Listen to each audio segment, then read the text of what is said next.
Continuing our series now, Columbus on Two Wheels. Today we focus on a radical new proposal for downtown Columbus called the Capitol Line, which would create new space for bikers and pedestrians. Columbus wants to compete with similar-sized cities who've created similar plans, like, for example, Charlotte with the Rail Trail, the Cultural Trail in Indianapolis, and in Minneapolis with the Midtown Greenway. The Capitol Line is in the development stages and needs many approvals before the city breaks ground, but those leaders hope that it is a groundbreaking move in the redevelopment of downtown. Downtown is everybody's neighborhood. It's where you come and you get to be together. We believe that the downtowns of the future are going to be about multi-mobility, so not just cars. But our downtown was built in the 1950s and is definitely car forward. More than 13,000 people actually live in downtown Columbus, but city planners are aiming for a population of 40,000 downtown residents by 2040.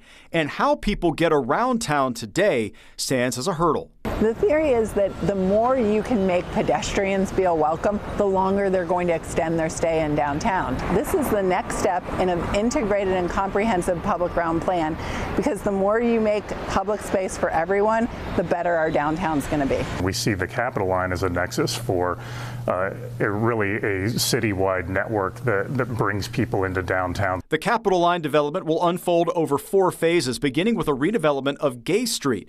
That includes a barrier-protected bike lane and pedestrian space. It's still in the design phase, and if City Council approves, it could begin construction next year. We're still Columbus. We still have to protect cars. This isn't taking an area like on Gay Street and making it pedestrian only. We're making it pedestrian forward. Gregory Stokes owns Accent Wine, a store right next to Gay Street where the Capitol Line would unfold. I think the thing that Columbus has always needed is walkability.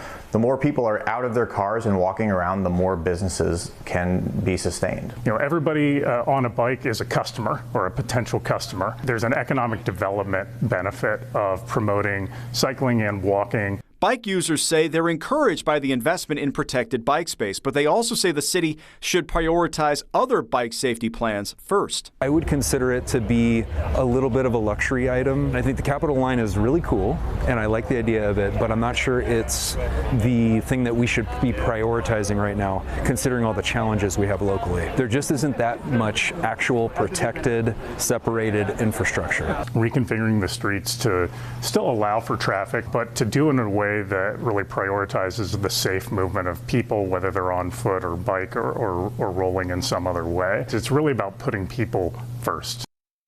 Well, the city estimates the Capitol Line project is going to cost about $100 million, and that loop would extend over 2 miles and over the river into Franklinton. Again, many approvals are still to come on this before construction would begin, but that could be as soon as next year.